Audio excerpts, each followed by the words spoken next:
So I get the question quite often, what's it take to make one of these big stroke CP3 pumps? This is what it came on, 2020 to 2023 Dodge Cummins 6.7. We can make this fit either a 5.9 or a 6.7.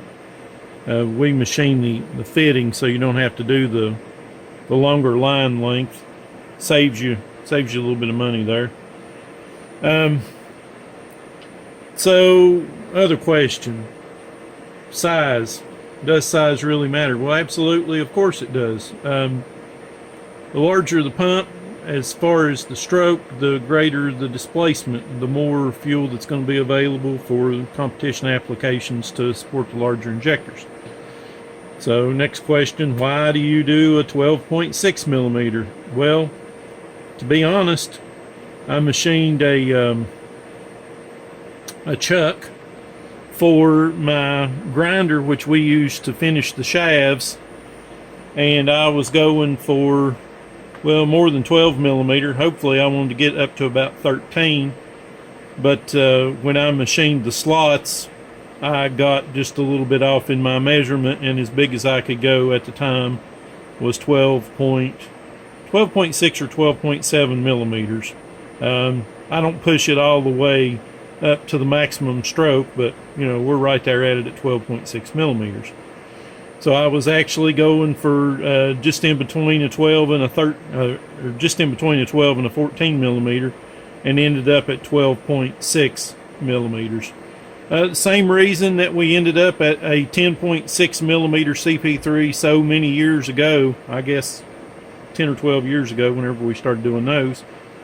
When I dialed it in and machined it, my setting was off, and once I measured it, it was 12.6 millimeters, and I was like, oh no, I have just screwed up. But no, actually I hadn't. I had found, you know, essentially invented something by accident, you know, the way to go beyond 10 millimeters on some of these shafts. So, you know, now we've gone up to 13 millimeters in some instances, but this particular pump is a 12.6 millimeter. So main purpose of this video is at the introduction, I'm gonna well, you've already seen the introduction, and you know that there was a machining step in there showing you how we get clearance for these pumps. So I want to show you, this is our test bench. Now, it's not really big enough to run this pump. It'll run 11 millimeter all day long, but once we get above 12 millimeters, it's just a little too much for the motor at 3,500 RPM. Now, I can run full pressure at 2,000 RPM, and probably at 2,700 I could, but anyway, it's irrelevant. Whatever the thing does at maximum pressure at 2,000 RPM, it's going to hold maximum pressure at high RPM as well. So, I mean, that's just kind of irrelevant. And I know this because I've done this countless times. I've been building these pumps for, well, since 2007.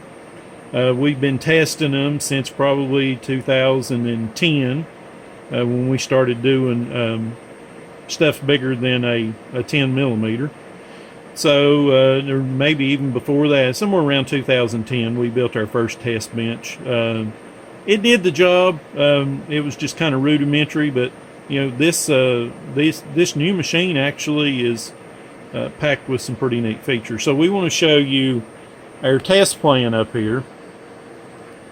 So our test plan consists of, well, first thing top left there is we've got a pump designation, a pump part number. Then we've got our rotation, left hand or right hand. Now, all these pickup truck CP3 pumps are right hand rotation. You get into some of your industrial, or like a 6.7 Cummins industrial application, the CP3 is mounted back next to the bell housing and essentially runs off of the gear train off of the rear of the engine. So it's a rear gear engine is what we designate those to be. Now, they're left hand rotation. They are different because the bore is offset from the center of the axis. Essentially, if you drew a circle inside of a triangle and lined up all your points to where the triangle having 120 degrees separation, if you drew a circle dead center in that triangle, and from those points of contact down to this circle you drew a line, and we said we had perfect intersection. Well, these things are, I think, offset opposite the direction of rotation. So the bore would be offset to the, I think they're offset to the left, looking at the pump from the front. I'd have to go over and look at one and verify this, because this is kind of irrelevant for me to remember. It's just what they are. So one way the bore is offset from the center of the axis to the left, and the other way it is to the right. Now that has no bearing upon it being designated left or right, other than every which way it is, because the left hand may be offset to the right, and the right hand rotation may be offset to the left. They do that so they get more surface area of the tappet, which actually runs the plunger inside the pump, to have contact on the polygonal ring, so it's not just running off of the edge of it on the pressure stroke. So you offset it opposite the rotation direction, so you get more surface area contact for the pressure point for the polygonal ring. And in future video I'll try to include that in there, so I'm just kind of trying to fill it in as I go. So that left or right hand, all right, all these pumps, I don't care if it's a LB7, LLY, LBZ, LMM, 5.9, 6.7, it doesn't matter what it comes off. If it's a R110, 110 millimeters cube per stroke, if it's a 110 MM3 pump, it has a 7.5 millimeter bore, it has a 8.2 millimeter stroke. And that covers the gamut of all the Duramaxes and the Cummins pickup truck stuff, 5.9 and 6.7, and even the left-hand stuff. Now, until we get up to the CP3.4, we maintain that. All your CP3s, CP3.3s, now not your 110 series like your R90s, your R70s, all those have different bore and strokes. If it's a R or L110, then it's got a 7.5 millimeter bore and 8.2 millimeter stroke. And it has 3 pumps per revolution. So once we've established this, we do the math in the background, which gives us our output spec and our return spec. We come up with our RPM, idle, or cranking, idle, mid throttle. That is about the top of the efficiency on a stock pump. And then 3,500, that's as high as we test them on this test stand. We could go higher, but like I said, this thing is strapped for, needing a bigger motor to begin with, so we don't do that on this one. So what we see next after our specification, output, the volumetric efficiency, the return spec, and then the actual return output.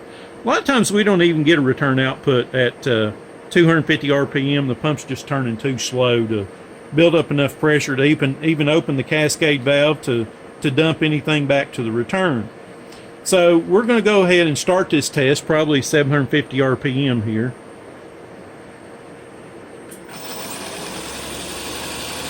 And once we get our machine's pretty warm, 35 degrees Celsius. We're not going to run this thing very long. Just get close to our flow percentage. You see 72 at 96%. Okay. Now we're going to run idle. Probably get, I don't know, maybe 24 or something like that.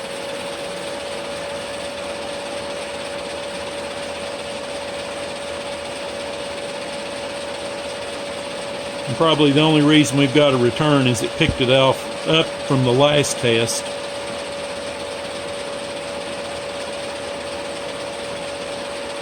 Yeah, our return dropped down to 12. I'm surprised we're even getting a reading. A lot of times we don't. So from there to about, 90% is about all you're going to see in your volumetric efficiency for cranking. Just make sure that we've got enough to start the engine. That's the whole purpose of that. 2,000 RPM.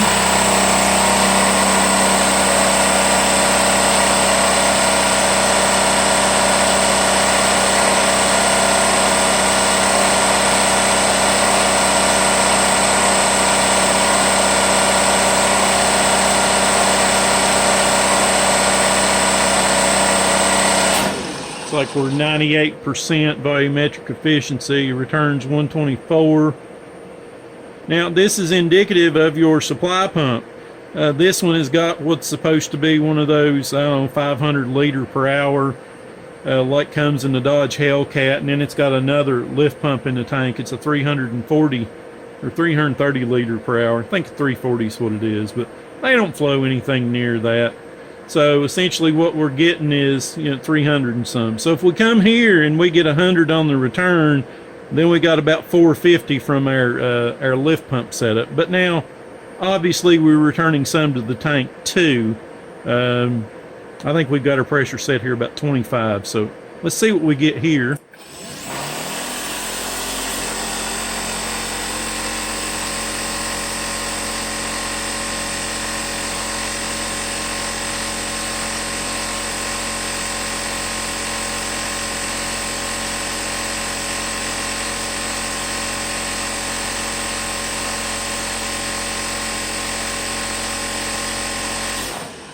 So you see here we're a little more efficient than we are there. We're actually above 100%, probably 103.5% or something.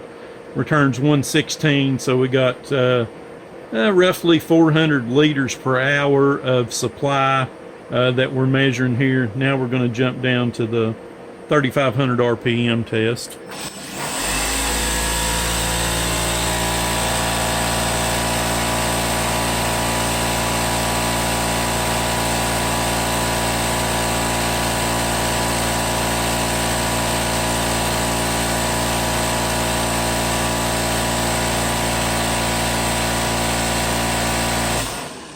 So as you can see, let's see, we got 80, roughly 430, 450 is what we've got for our supply. Doing pretty decent there, holding a decent pressure. And you can see that we've exceeded our specification at 12.6 millimeters. This pump's probably actually a 12.7. I've got it listed as a 12.6, but as you can see here, we're above this by, I don't know, 1.5%, something like that. So obviously it's a little bit larger pump than I initially suspected it is. So if we look at stock, let's do a stock 6.7 pump. So at 3,500 RPM, a stock pump will never flow 228. They're more along the lines of around 180, a stock 6.7 pump.